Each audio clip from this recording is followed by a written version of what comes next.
So Pope Francis is going to Egypt April 28th and 29th, and this is a hugely important apostolic trip for a couple of reasons. The first is the strategic importance of Egypt in the Middle East. It's a predominantly Muslim country, but it has the largest Christian population, mostly Orthodox Copts, of any other country in the Middle East. And that makes it kind of the hub, the center of the meeting between the Muslim world and the Christian world. And that's hugely important because, as we know, Pope Francis is all about dialogue, and a big part of dialogue in the world today is about interfaith dialogue. So he's going to go and meet with the Grand Imam of Al-Azhar University in Cairo, which is kind of like an intellectual hub of the Muslim world.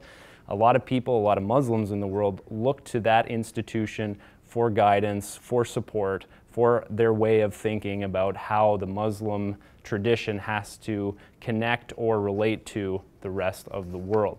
The second reason why this trip is so important is because the Pope is going to be meeting with Pope Tawadros II, who is the head of the Orthodox Coptic Church, and joining them on the trip is Francis's BFF, Bartholomew, the Patriarch of Constantinople in Turkey, obviously, and so there's huge ecumenical implications for this trip. Now, the interesting thing about these three guys is that they're all a little bit ahead of their respective institutions when it comes to ecumenical thought, ecumenical ideas. We know that Francis has pushed the boundaries of the Catholic way of thinking about ecumenism. Pope Tawadros has done the same.